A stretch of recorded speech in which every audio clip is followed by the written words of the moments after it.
E aí é o seguinte, morreu entre o final da história aqui e o começo daqui a gente vai contar. Tá. E aí, então, a gente tem uma cena que, assim, cara, é bizarro o que acontece nesse capítulo. Que é sobre o banquete de Belsazar. E a escrita na parede. Tá bom. Agora vamos falar dos utensílios que você perguntou lá atrás. É um banquete mesmo. Lembra como Banquete começa mesmo. Só pra gente lembrar aqui, ó, que começa o capítulo 1 assim, ó. No terceiro ano do reinado de Joaquim, rei de Judá, Nabucodonosor, rei da Babilônia, veio a Jerusalém e a sitiou, e o Senhor entregou, e também deu alguns dos utensílios do templo de Deus.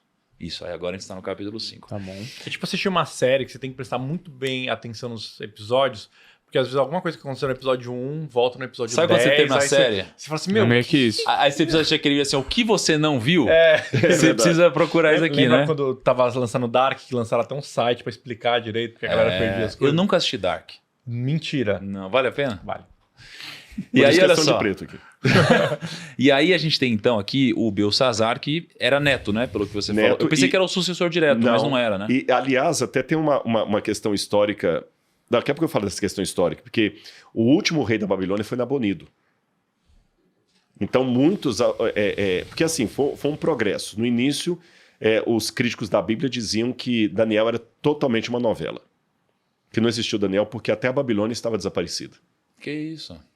A Babilônia só foi reencontrada em 1899, quando Robert Coldway iniciou as escavações na colina de Hilá, no Iraque, e durante 14 anos, a partir de 1899, Robert Coldway, alemão, Robert Coldway, ele descobre a Babilônia. Mas até então, ninguém sabia onde ficava a Babilônia. Então a Babilônia parecia ser uma coisa tão mística ou mitológica como Atlântida.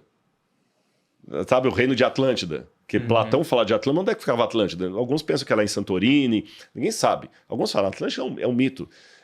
Então, a mesma coisa diziam de Babilônia. Ela desapareceu por completo.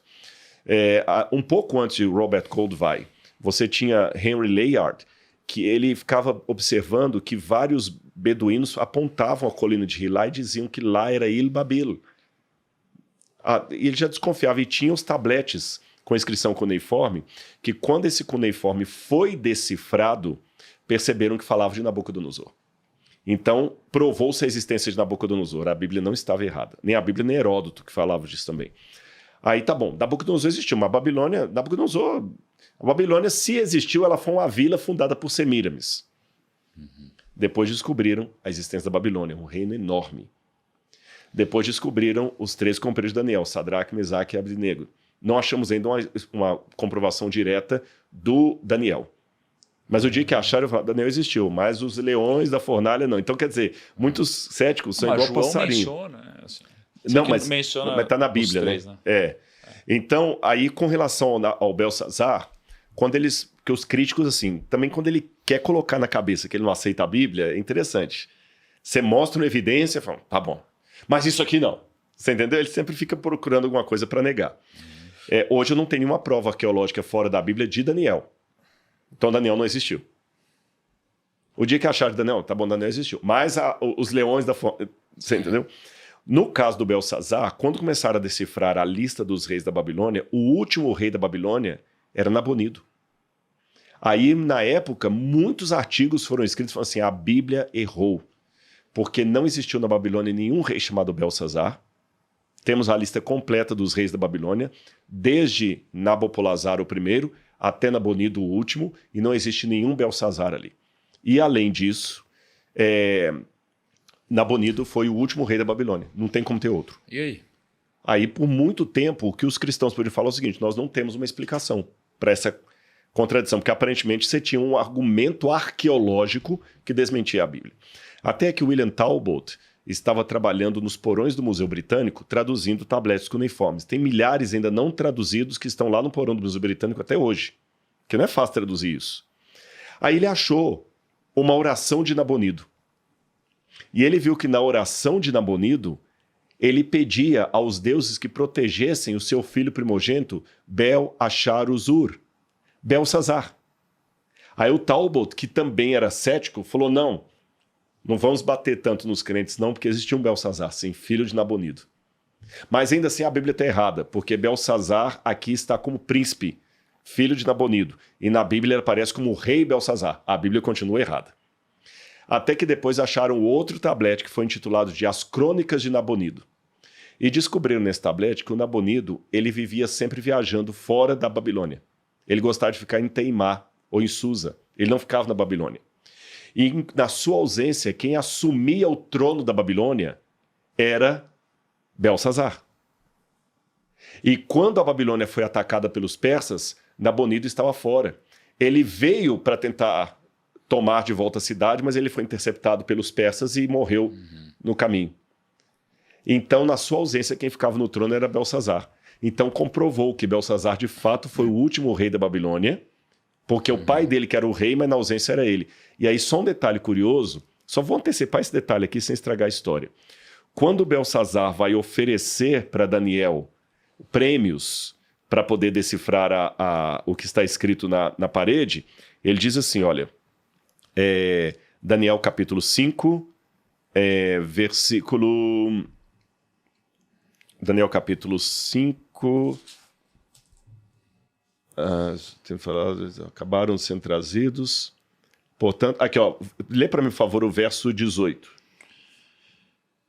Ó rei, foi... Não, é o verso 16, eu acho. Tô precisando de lente, é o verso 16? 16. Mas eu soube que você é capaz de dar interpretações e de resolver mistérios. Se você puder ler essa inscrição e dizer-me o que significa, você será vestido com um manto vermelho e terá uma corrente de ouro no pescoço e será o terceiro em importância no governo do rei. Por que ele está oferecendo para Daniel o terceiro lugar em importância? Porque ele era o segundo. Ele era o segundo. Interessante. Então Agora você viu que faz sentido. no final... A arqueologia só confirmou a Sim. história bíblica. Era só uma questão de esperar um pouquinho mais novos Interessante achados. demais. O manto vermelho era literalmente uma roupa vermelha ou tinha uma coisa especial? Era Um sinal de era status, púrpura, né? status. A cor púrpura, cara, ela é, se eu não me engano, a cor mais cara de É fazer. verdade, É, naquela época exatamente. tinha as cores representavam a riqueza Sinal também, de porque era status. Aham. difícil. E ela era de fazer, feita né? da concha marinha lá. Verdade. Então, olha só, aqui o que acontece? Você tem aqui Belsazar, então, que eu pensei que ele era direto de Nabucodonosor, mas pelo jeito não, né? Tem o Nabonido antes. Então tem o Nabonido, ele é o filho do Nabonido. Filho de Nabonido, filho Nabonido não primogênito. estava lá por algum motivo e ele estava cuidando das coisas. Mas veja só, Kaique, Eu errei sem ser rei. que eu não né? sei se ele estava cuidando muito bem. Porque o que ele estava fazendo aqui? Ele falou, vou dar um banquete. Mas sabe porque eu vou, antes de você falar, ele era rei sem a responsabilidade de rei, porque ele era um rei substituto. Ele jogava GTA, basicamente. É isso. Eu vou fazer o que eu quiser e a responsabilidade não é minha. Isso aí. Então o que eu ia fazer uma festa. Fazer uma festa. Aquele filme de sessão da tarde, os pais saem, os adolescentes chamam todo isso, mundo e a fica polícia é festa. acionada. E aí, cara, ele começou a fazer uma festa. Só que assim, cara, aqui diz... não sei qual versículo exatamente, mas fala que tava as concubinas, tava um monte de autoridade e tal. Então você imagina, a gente romantiza, mas uma festa nessa época, com vinho pra caramba, com um monte de concubina, com uma galera. Isso daqui era uma bagunça. Devia ser uma loucura, né, Rodrigo? Uma orgia tremenda. Era tremenda. uma loucuraça acontecendo aqui. Então o pessoal acha que não, a Bíblia é bonitinho. Bicho, era uma loucuraça acontecendo. E o cara, assim... Como tem até hoje. Como tem até hoje. É que o pessoal Que- às vezes romantiza que não, na Bíblia não, era bonitinho. Não, Tem até uma hoje. cacetada de Quem coisa. assistiu Sound of Freedom, que eu É recomendo, vê o que é que muita empresário Não, faz até escondido aí, isso- até com menores de idade em ilhas e tudo mais. Eu não consegui assistir esse filme ainda, você acredita? Eu e Maia não assista, conseguimos é assistir, forte, cara. Eu é sei, forte, né? mas Não assista, consegui. é um filme denúncia. E mostra uma realidade. E tava tendo tudo ali. E aí que ele manda trazer os utensílios sagrados do templo de Jerusalém. Mas tem que uma coisa, Nabucodonosor tinha antes levado. disso acontecer. Qual versículo que ele manda aqui, Rodrigo? Onde Oi? que tá? É no Qual verso versículo? 2 Eu tô logo. muito É no curioso dois, pra saber ó. o que Aqui, é ó. esse utensílio. Não, mas olha só. Enquanto Belsazar Aqui, ó, bebia, enquanto apreciava colher, vinho, faca, Não, mas, ó, uma batedeira. mandou trazer os enquanto o utensílios. Belsazar bebia vinho, o que eu acho aqui? Sabe quando você tá assim num bar, algum lugar, aí você tá bebendo, aí você bebe e faz o quê? Fica rico. E Isso. começa a vamos fazer tudo, vamos fazer não sei o que lá. Desce Aí- champanhe. Aí ele fala assim, Fica ó, manda vir os utensílios de ouro. Mano, então nessa hora que tá todo mundo bêbado, aí ele pega e faz uma coisa que é uma atrocidade. E aqui, assim, esses utensílios de ouro, eles são, cara, aqueles utensílios de Sagrados. Deus, do templo, de Jerusalém, e ele pega e vai profanar sobre esse negócio agora. Porque a galera vai ficar bêbada, fazer bagunça com esse negócio aqui, aí ele profana. E aí nesse momento, diz que, cara, aparece uma mão e escreve um negócio na parede. Só um detalhe antes da mão. Só para você ter noção, quando Nabucodonosor foi a Jerusalém, Em 606. Ele teve 3 intervenções em Jerusalém, não diretamente, ele só mandou o exército em 2 delas. 606 a.C., depois tem a de 587, tá certo? E tem a de 600 a.C. Essa não está muito bem documentada na história, não. A história documenta mais a 587, quando ele destruiu o templo, e a 606 a.C. Nessa leva, ele foi e como um troféu de guerra. Todo o troféu de guerra, o pessoal vai e leva os espólios. Ele levou tudo de ouro que tinha no templo de Jerusalém. A única coisa que ele não conseguiu levar, sabe o que foi? Torá, sei lá. A Arca da Aliança. Ah. Foi nesse lance que a Arca da Aliança Se perdeu.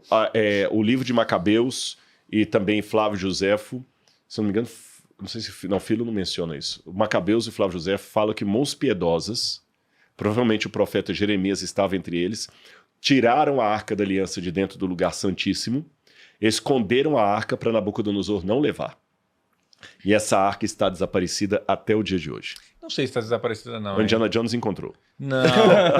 Cara, pensa assim, se você pudesse ter alguma coisa que você acredita muito, mas o mundo pode não entender direito, você não teria protegido? Alguém tem esse negócio guardado, protegido a 7 chaves. Não sei, não falaria isso. Não, tá duvidando do especialista, é isso? Não, Mas, assim, especialista vamos não. supor, você pode sobreviver uma geração. Aí a próxima. Aí talvez sim. E a próxima? Cara, se hoje não dá uma algum vacina. Tipo, não é isso, mas sabe tipo, Porque um isso legado é da muito maçonaria, procurado. onde os caras Não. passam de legado para legado Mas pra é que isso daí é guardar muito o segredo, procurado, manja? cara. É muito procurado. Isso daí seria como se fosse um negócio de cripto com Sim. a carteira do Satoshi Nakamoto. Mas eu tô indo, assim, eu tô indo então a muito- galera em cima, assim. Eu tô indo no viés, tipo assim, cara, assiste Código da Vinci e pensa, tipo assim, o legado do Não, sangue. assim, Não, eu gosto de pensar que tá em algum lugar, é um mistério. eu Ela gosto tá, de algum pensar. mistério. Eu Tem gosto. alguns Eu também. judeus lá, mas são todos, não é Israel oficialmente, não é o país. É um segmento judaico lá que querem reconstruir o templo no lugar do Domo da Rocha, mas o governo de Israel não apoia isso. E eles têm lá o Instituto do Templo, onde eles fizeram. Em Jerusalém tem aquela menorá de ouro que fica no bairro judaico ali, eles estão preparando sacerdotes e tudo mais, mas a arca, nem eles falam que foi encontrada. Tem alguns que falam que viram a arca lá debaixo do Templo Monte, mas ninguém sabe onde ela está. Foi nessa que ela desapareceu. E esses instrumentos foram levados a princípio, esses utensílios, para a casa do tesouro da Nabucodonosor, provavelmente o templo de Marduk, do qual uma inscrição externa veio parar na minha mão, que eu traduzi, que eu contei para vocês que está lá no museu, assistam. E, nesse momento, vem a orgia com os utensílios sagrados, aí a mão misteriosa aparece na parede que o Thiago estava mencionando e eu interrompi. Cara, o engraçado é que a gente guarda coisas preciosas até hoje, igual antigamente, né? Num cofre. Basicamente, os caras isso, tinham um num quarto gigante que era um cofre cheio de coisas preciosas. Hoje tem gente guardando coisas preciosas em outros lugares. Na rede. As coisas estão mudando. Isso é verdade. Mas olha só, aí tem essa mão que aparece que não explica muito bem, assim...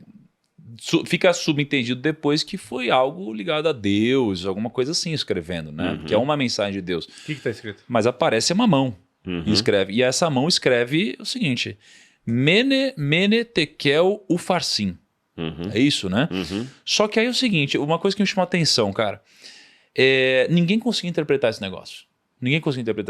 Aqui o problema não era não ler, eles não conseguiam entender o que significava. Exato. Entendi. Só que aí quem que é o cara que interpreta as coisas? Nossa. O menino Daniel, né? O menino Daniel. O moço das más notícias. Que ele era conhecido agora como o rei dos magos, sabe? O rei dos Ele já magos, o estava mago com dos idade. magos.